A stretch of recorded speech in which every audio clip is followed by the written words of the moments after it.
Hi, welcome to the Recovery Daily Podcast. I'm your host, Rachel Abassi. I'm a grateful recovering alcoholic and stroke survivor. And I'm having a pretty good day. I did a lot of stuff, which is pretty normal for me, but I had some ideas for some possibly hobby-ish and maybe be able to sell stuff ideas that don't hurt my head, and it's stuff that I love. So anyway, that's kind of pretty exciting. Not kind of, it's totally pretty exciting.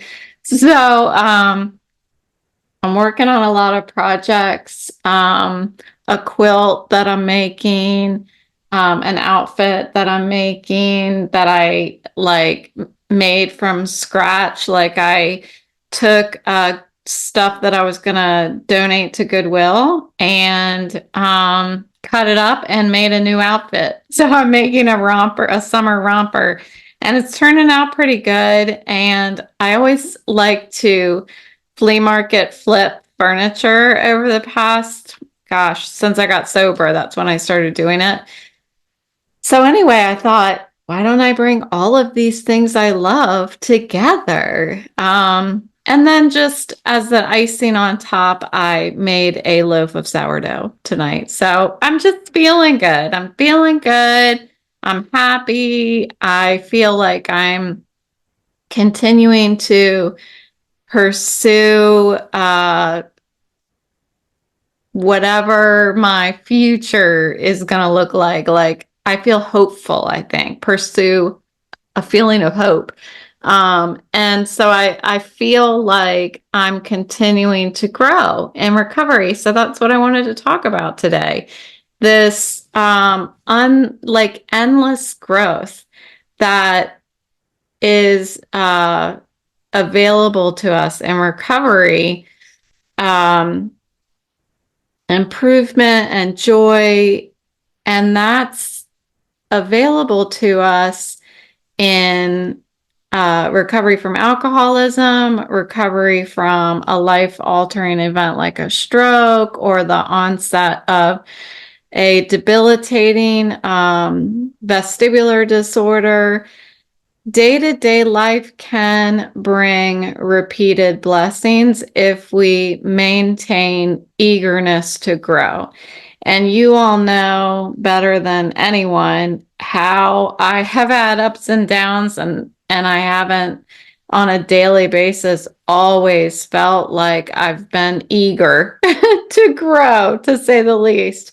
So, I wanted to talk about that a little bit and give some strategies for how to remain eager. But what I was thinking about was this eagerness to grow in the context of stroke recovery and alcoholism recovery, and as it relates to the promises that were introduced to me in AA. So I always thought that recovery, when I thought of the word recovery, I thought it was like a set period of time, and it had a beginning and a middle and an end. But recovery does not have a fixed endpoint. That's clear to me now. Um, I think that as I entered sobriety the first few times, I couldn't stay sober because I couldn't grasp being in recovery with no endpoint. Like the idea of never drinking for the rest of my life was just like, no, there's no way. I'm not going to do that. There's no way that I'm going to be able to do that. So I just started drinking again. I'm like, I might as well start now because I'm not going to be able to stop drinking for the rest of my life. And it wasn't until I don't know what happened. Honestly, if I could bottle it and sell it, I'd be a millionaire. But it was more realizing that if I don't do so, if something doesn't change, I'm not going to survive. That's really what changed for me on the inside, and realize that if that means that I can't drink for the rest of my life, then that's the way that it's going to have to be. But I had to really, that's step one. I had to realize that my life was unmanageable, and that alcohol was the problem, that I needed to address. So then at that point, it's a continuous process of self-discovery and improvement. And it's, day after day, week after week, month after month. It keeps going year after year. And when we start recovery, we have that limited knowledge about our alcoholism, the disease, or if you're suffering with a chronic illness or any other disease or disability, we enter into recovery not knowing really, not knowing sometimes what's even wrong with us. That's what I had to endure in the beginning. I don't totally have all the answers right now, but it's that limited knowledge about where I am, where am I going? Do I have to leave behind everything that I know? Can I bring some of it with me? And we find that with each step forward, new insights and opportunities unfold. And today, I'll explore how sustaining this eagerness to grow can help us to uncover these layers of a new freedom and happiness. So you lifetime listeners know that I often reference Rachel versions 1, 2, and 3. And to be honest, versions 1 and 2 were really subsumed by Rachel version 3.0. And they're not independent of each other, these versions of me. I needed versions 1.0 and 2.0 in order to emerge with a Rachel version 3.0. And just a recap, Rachel version 1.0 is the active alcoholic. Rachel version 2.0 is the sober Rachel. And Rachel version 3.0 is my post-stroke. So that's how I categorize these different phases of my life. I needed to leverage the memories of the pain and the lessons from that pain in order to carry forward into Rachel 3.0 so that I can keep growing.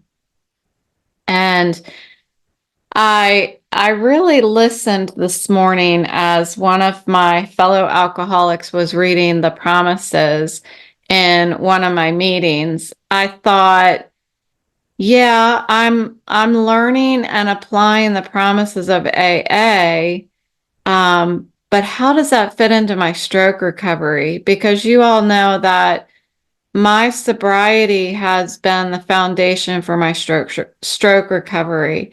So it works for me when I mold that anything that I get from AA, I mold it a little bit to fit inside my stroke recovery. And it really works for me. So I wanted to talk that through. The promises of Alcoholics Anonymous provide a framework for those that are recovering from alcoholism. But I think that they can be applied to anyone recovering from major life challenges like stroke survivors. These promises highlight the transformative effects of being what we call painstaking about our development. So, about doing the work and practicing the steps of the program.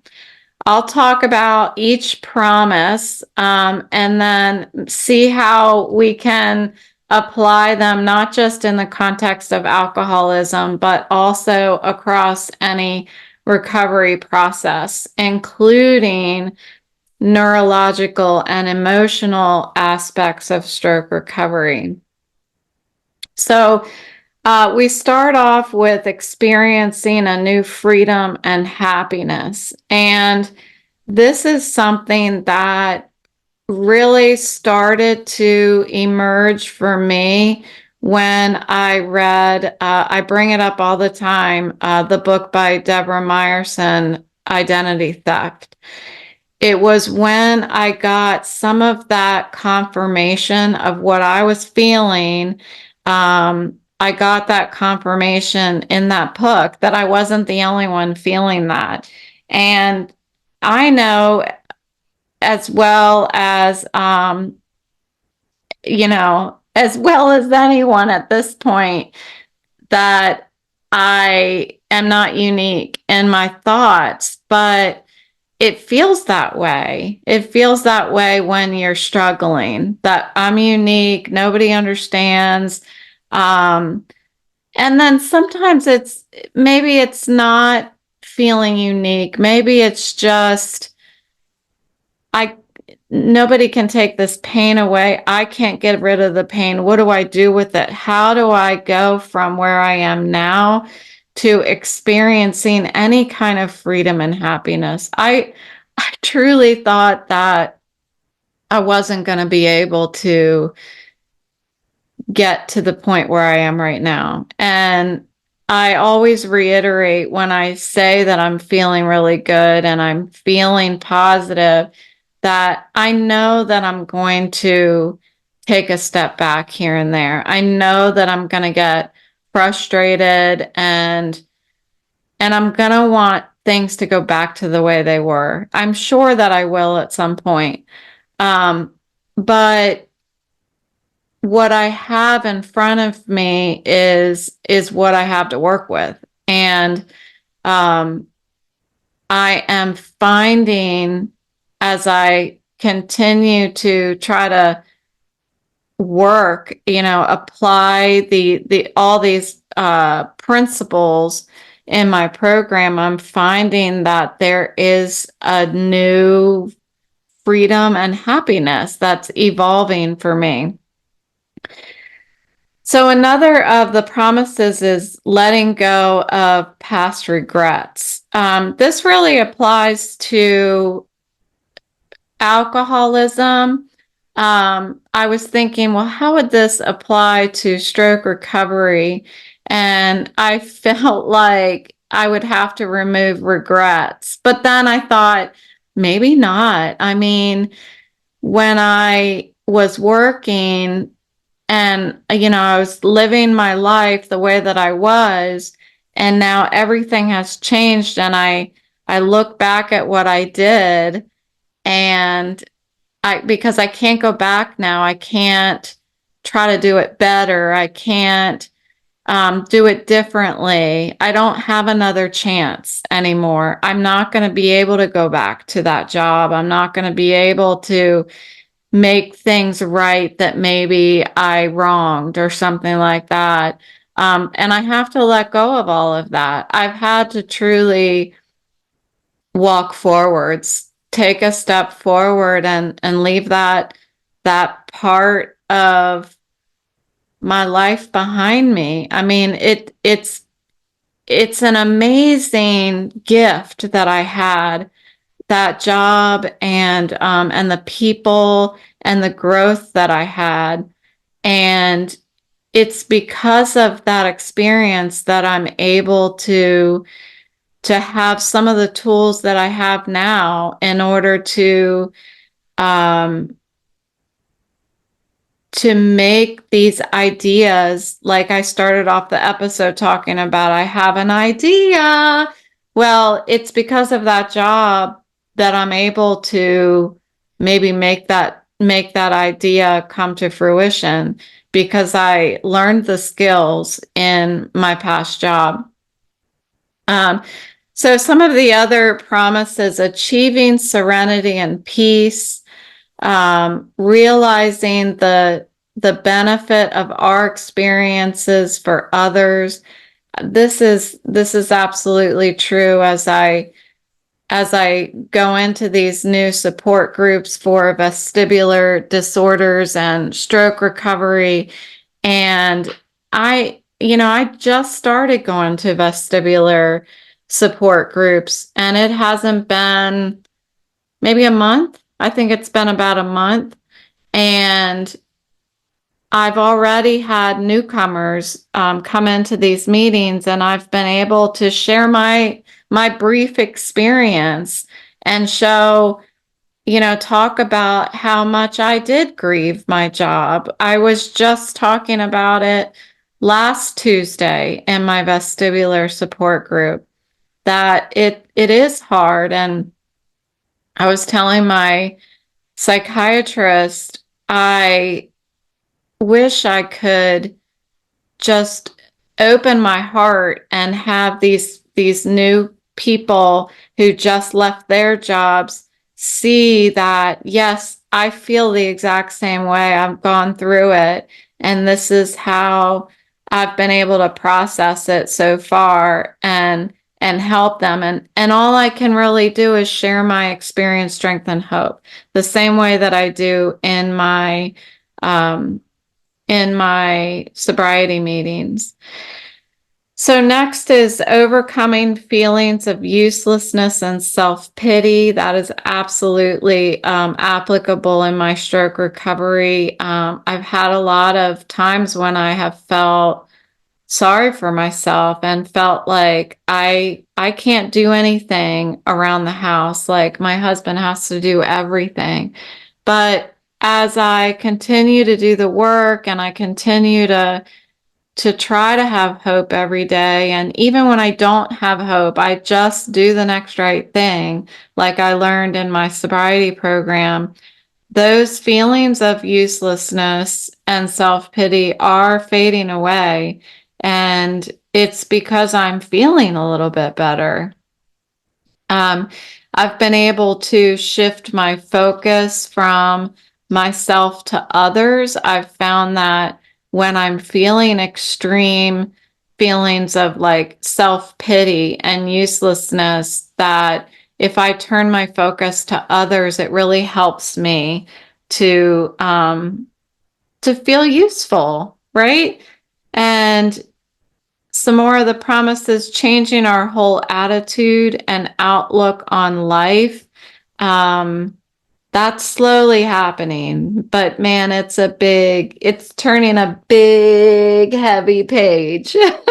I picture this big, gigantic book and like all these people turning the page. That's how hard it is to change our whole attitude and outlook on life when we experience something so devastating in our lives. And I can't even imagine, like, not to downplay my own disabilities and my own challenges, but there are other folks that have it a lot worse than I do, a lot worse than I do. And that's not lost on me.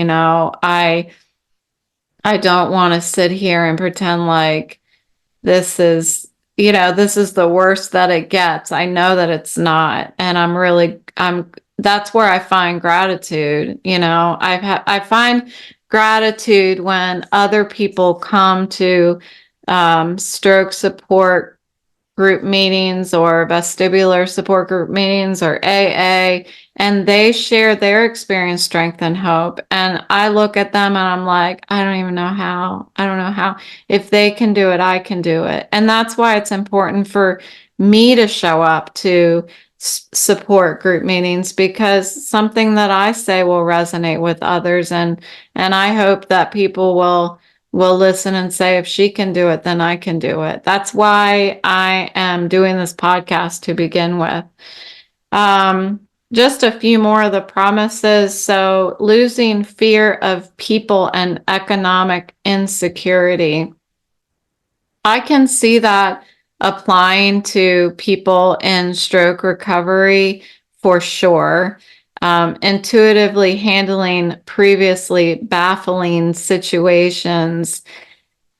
Yeah. I just didn't know what I was going to do. Honestly, I didn't know how I was going to handle this stroke recovery. I did not know how I was going to live without a job. Um, but I'm living, aren't I?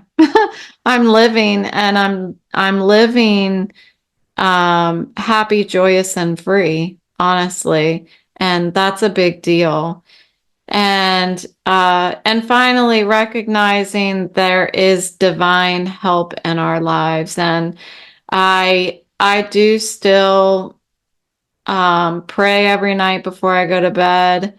I get down on my knees and I thank God for my sobriety, for not smoking, and for having the willingness to recover.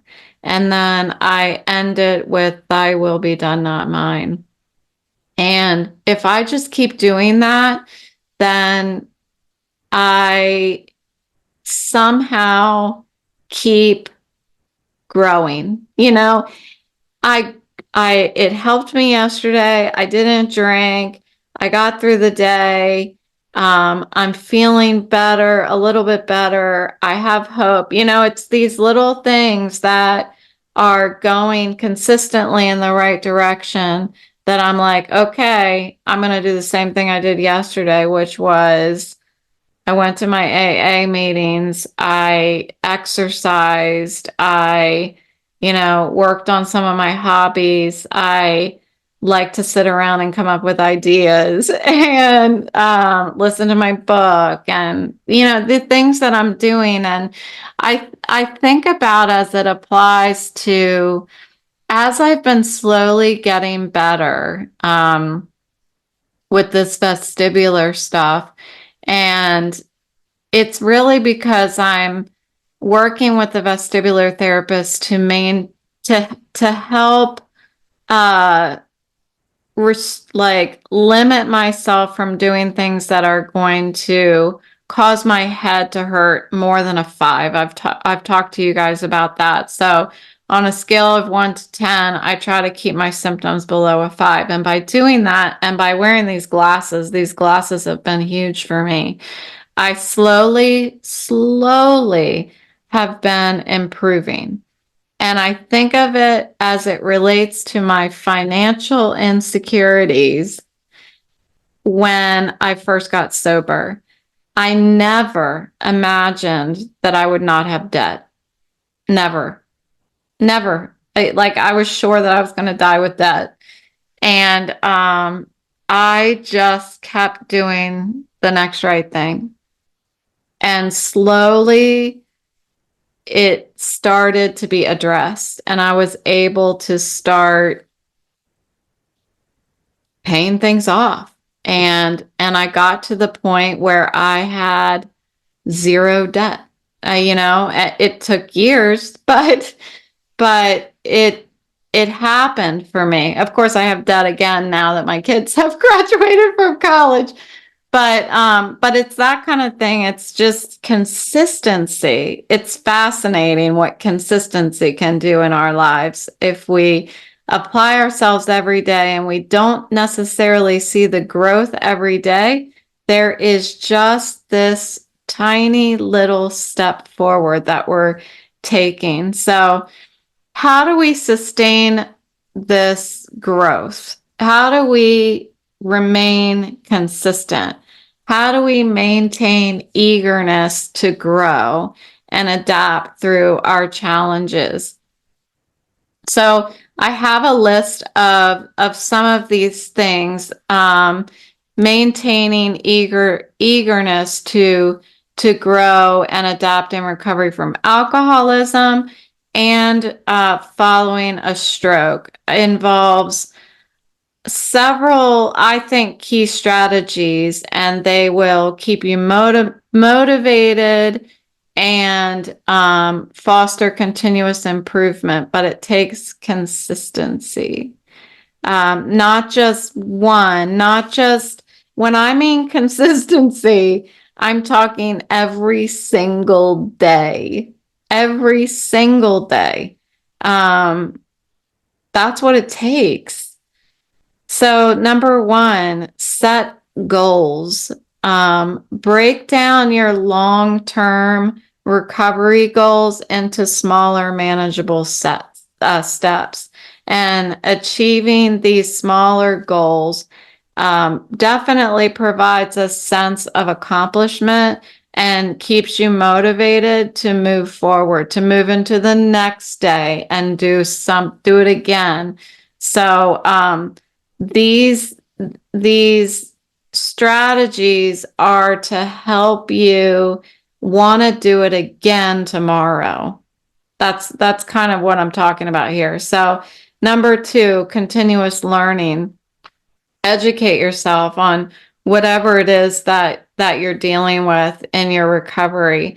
Understanding the challenges and the milestones in recovery can help you to prepare. And what I did was I listened to a ton of books. I attended a lot of support groups. I listened to workshops and that kind of thing. And slowly I was introduced to people to grow my network, and learning from other people really is, I think, where the best kind of learning is. So number three, support networks. Engage with those support groups, and whether it's stroke survivors, recovering from alcoholism, there are support groups for absolutely anything. All you got to do is Google it. And when we connect with other people who are facing similar challenges, they provide emotional support that we really can't get anywhere else, decreasing feelings of isolation. And this can inspire us to continue to persevere, to show up again tomorrow and do it again tomorrow. Number four, mindfulness and reflection.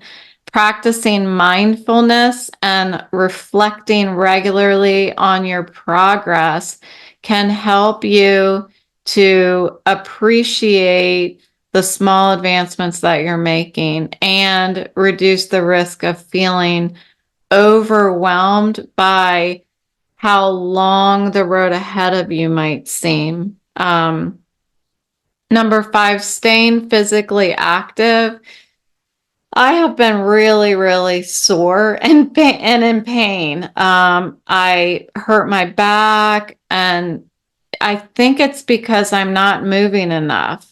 So it's been hard for me to do a lot of exercise because of my head, because a lot of movement causes my head to hurt. As you know, I have been walking a little more outside. I've been doing lots of stretches. I do my I still do my push-ups, but it's not enough. I need to move my whole body. So physical therapy is helpful, and my vestibular therapy, which is physical therapy, is starting to get me to be active again. And I'm actually going to go see a doctor of chiropractor, doctor of chiropractic, I don't know the word, chiropractic. I don't know. Anyway, he's a chiropractor, but he's a doctor of it. And I'm going to go there and see if he can help me with my back and give me exercises and stuff like that. I know. Anyway, next, celebrate your milestones. So recognize and celebrate milestones in your recovery. I'm celebrating a milestone tomorrow, April 28th. So be there or be square. Actually, when you listen to this, it's probably going to be April 28th. So April 29th, like tomorrow, I'm going to record a anniversary podcast. But you're probably not going to hear it until the day after. Anywho, big day tomorrow. And acknowledging my progress in my sobriety is, it makes me happier than my belly button birthday does. It reinforces my commitment to all the freaking work that I do in my life to continue to make positive changes. And so I'm kind of excited for tomorrow. Number 7, adjust your expectations. So be realistic and patient with your progress. I am so unrealistic about things. For example, I had a lovely woman come over and have lunch with me yesterday. So I decided 2 days ago, I'm like, okay, she's going to come over. I'm going to make a loaf of bread and I'm going to make some chickpea salad and I'm going to make some muffins. Well, how am I going to do that before 12:45? She was supposed to be here at 12:45. And yes, I get up at 6:45, but it was a little much. Like, just settle down. I don't need to do all of that stuff. But this is just an example of how unrealistic I am about having to squeeze as much in as possible. And my psychiatrist is helping me to be more realistic. So I talked about all of these projects I have. Well, I have 2 goals for this month, and that is my quilt that I'm working on and I'm pointing over there because it's over there, my outfit that I'm working on. So be realistic. Yeah. Adjusting your expectations can help you to remain resilient if you have a setback. Number 8, seek professional help. Don't hesitate to seek help from medical professionals, therapists, or counselors who specialize in whatever field that you need a specialist in. When I was feeling myself sinking emotionally, I just picked up the phone and I called a I can't think of words, psychiatric facility, psychiatrist group. I don't know. I'm having a hard time with words. And it's been helping me. I think it's been a couple months now, and I'm feeling a lot more positive.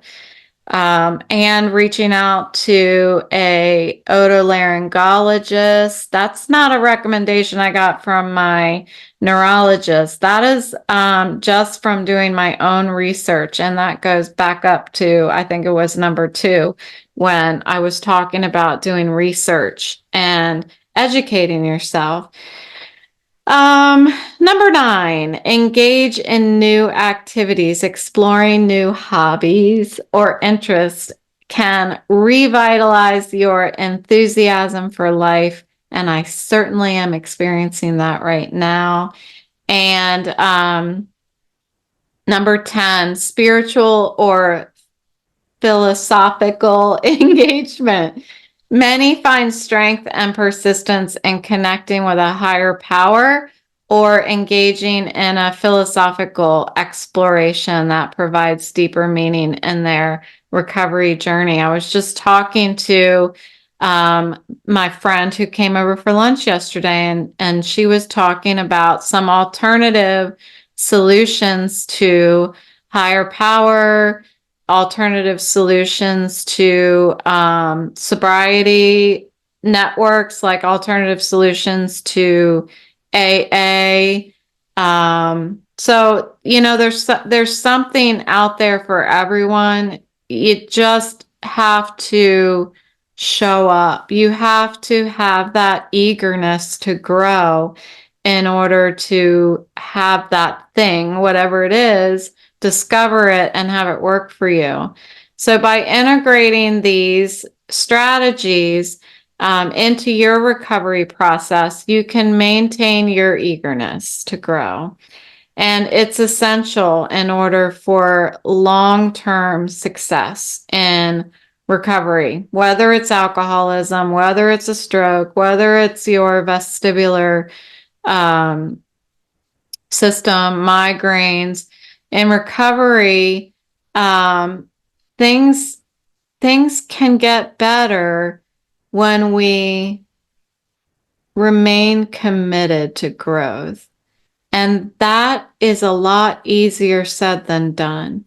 So hopefully some of these strategies will help you to get excited, get a little more enthusiastic about participating in your own recovery, because sometimes you feel like, yeah, go, recovery, recovery, recovery. And then one day you wake up and you're like, I'm too tired. I don't want to do it anymore. And I get that. And I experienced that. You guys have heard me experience that. So think about these. Google the promises of Alcoholics Anonymous and see if you can apply them to your own situation. They seem, at first, when I first saw them, they felt like, yeah, sure, that seems very like hopeful and very lofty. But they are realistic outcomes, and many people have achieved them and continue to achieve them if you keep coming back. So thank you for listening today, and I will talk to you tomorrow.